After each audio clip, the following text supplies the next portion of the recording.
प्रिय विद्यार्थियों, हिंदी ज्ञान मंजूषा आपका हार्दिक स्वागत करता है। आज हम गोस्वामी तुलसीदास द्वारा रचित कवितावली और लक्ष्मण मूर्छा और राम विलाप पाठ पर आधारित प्रश्नों के उत्तर लेकर आए। तो प्रश्नों के उत्तर देखें। पहला प्रश्न है, कवितावली में उद्धत छंदों के आधार पर स्पष्ट करें कि तुलसीदास को अपने युग की आर्थिक विषमता की अच्छी समझ है।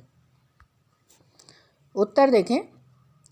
तुलसीदास भक्त कवि थे। भक्तों और संतों के बारे में ऐसी मान्यता है कि उन्हें दीन दुनिया की कोई खबर नहीं होती, परंतु तुलसी अपने युग के सजग पहरेदार थे। वे खुली आंखों से अपने युग की कठिनाइयों को देख रहे थे। उन्होंने देखा कि उनके समय में भयंकर बेरोजगारी और भूखमरी थी। मजदूर, किसान, व्यापारी, भिखारी, कलाकार, नौकर आदि सभी काम की कमी के कारण परेशान थे। काम न मिलने के कारण चारों ओर भूखमरी और विवशता थी। सब तो कहते थे कहाँ जाएं और क्या करें। पेट की आग का समन ईश्वर यानी राम भक्ति का मेघ ही कर सकता है। तुलसी का यह कथन सत्य क्या इस समय के युग में सत्य है? तर्कसंगत उत्तर दीजिए। उत्तर देखें।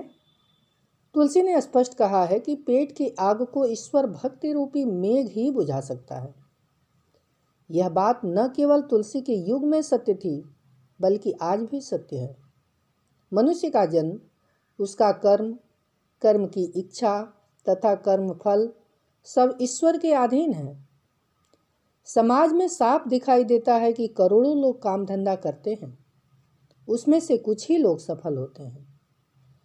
बहुत से लोग भरपूर कोशिश करते हैं, काम भी अच्छा करते हैं, फिर भी भूखे रहते हैं। कितने कलाकार दर्शकों को रिझाते हैं, किंतु अमिताभ जैसे कलाकार इस कृपा से ही बनते हैं। मुंबई में ऐसे कितने कलाकार और होंगे जिन्होंने अमिताभ से भी अधिक कला और साधना की होगी, फिर भी काम न मिलने के कारण भूखे मरे होंगे। इसे ईश्वर कृपा या संयोग के सिवा कुछ और नहीं कहा जा सकता। भगवान सभी के परिश्रम का फल नहीं देता, अतः पेट की आग बुझाने के लिए मेहनत के साथ साथ ईश्वर की कृपा भी होनी चाहिए। अगला प्रश्न है, तुलसी ने यह कहने की जरूरत क्यों समझी? धूत कहो, अवधूत कहो, रजपूत कहो, जुल्हा कहो को, काहू की बेटी से बेटा न ब्याहब, काहू की जात बिगाड़ न सोऊं। इस सवया में काहू के बेटा से बेटी न ब्याहब कहते तो सामाजिक अर्थ में क्या परिवर्तन आता? उत्तर देखें। यदि काहू की बेटी सो बेटा न ब्याहब के बजाय काहू के बेटा से बेटी न ब्याहब का प्रयोग होता तो सामाजिक अर्थ में परिवर्तन हो जाता। विवाह के बाद बेटी को अपने पिता की जात छोड़कर पति की जात को अपनानी पड़ती है।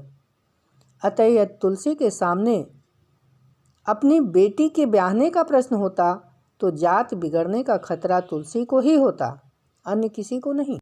अगला प्रश्न देखें। धूत कहो वाले छंद के ऊपर से सरल व निरीह दिखलाई पड़ने वाले तुलसी की भीतरी असलियत एक स्वाभिमानी भक्त हृदय की है। इससे आप कहाँ तक सहमत हैं? उत्तर देखें। इस सवये में तुलसी की सच्ची भक्ति भावना तथा स्वाभिमानी स्वभाव का परिचय मिलता है। वे स्वयं को सरनाम गुलाम हैं, राम को कहते हैं। वे स्वयं को राम का प्रसिद्ध समर्पित भक्त कहते हैं। उन्होंने अपने समर्पण को प्रकट करने के लिए गुलाम शब्द का प्रयोग किया है। गुलाम स्वयं को तन मन से पूरी तरह अपने स्वामी के प्रति समर्पित मान लेता है। इसीलिए गुलाम शब्द सच्ची भक्ति भावना का परिचायक है। तुलसी भक्त होते हुए भी किसी सांसारिक व्यक्ति या अधिकारी के धौस मानने वाले नहीं थे। इसलिए उन्होंने खुद पर चोट करने वाले निंदक समाज को आड़े हाथों लिया।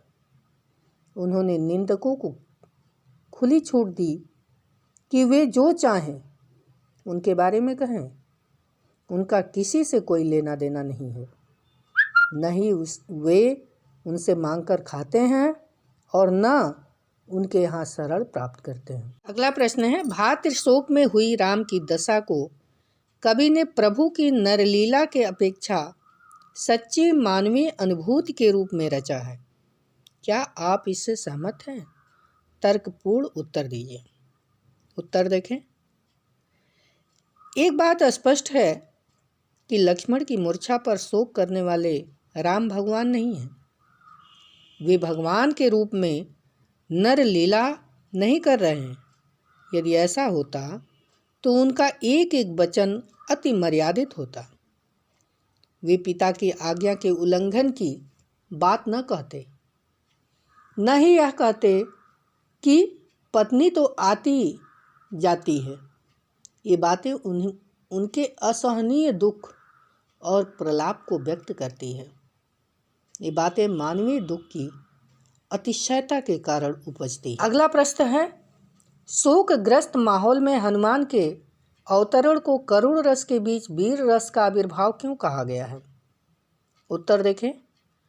वैद्य सुषेण ने बताया था कि भोर होने से पहले संजीवनी बूटी आ गई तो लक्ष्मण का जीवन संभव है, वरना उसकी मृत्यु हो सकती है। भोर होने के करीब थी, किंतु हनुमान का पता तक नहीं था। अतः राम लक्ष्मण की मृत्यु के भय से भयभीत हो गए थे। वे विलाप करने लगे थे। इसी बीच हनुमान संजीवनी बूटी लेकर आ गए। उन्हें देखकर राम का शोक एकदम शांत हो गया। रुदन में आशा और उत्साह का संचार हो गया। सारा वातावरण शोक के बजाय एकदम वीर रसात्मक हो गया। अगला प्रश्न है, जय हों अवध कवन मुहलाई, नारी हेतु प्रिय भाई गंवाई, बरु अपजस सहतों जगमाही, नारी हानि विशेष क्षति नाही। भाई के शोक में डूबे राम के इस प्रलाप वचन में स्त्री के प्रति कैसा सामाजिक दृष्टिकोण संभावित है? उत्तर देखें। इस प्रलाप को सुनकर स्त्री को बुरा लगेगा। वह भाई की तुलना में स्वयं को हीन मानेगी, परंतु वह इस यथार्थ को भी समझेगी कि इस प्रलाप का कोई अर्थ नहीं है। यह शोक में कही गई उक्ति है। इस उक्त में यह यथार्थ अवश्य सामने आएगा कि किसी पुरुष के लिए भाई और पत्नी में भाई का विकल्प कोई नहीं है। पत्नी का विकल्प हो सकता है, भाई चाहकर भी नहीं लाया जा सकता। इस उक्ति से एक गहरा अर्थ यह भी प्रकट होगा कि सामान्य रूप से लोग अपनी पत्नी को भाई से अधिक महत्व देते हैं। भाई भी अपनी भाभी के लिए जान देने को तैयार रहता है, जैसे कि लक्ष्मण ने सीता के लिए अपनी जान दांव पे लगा दी।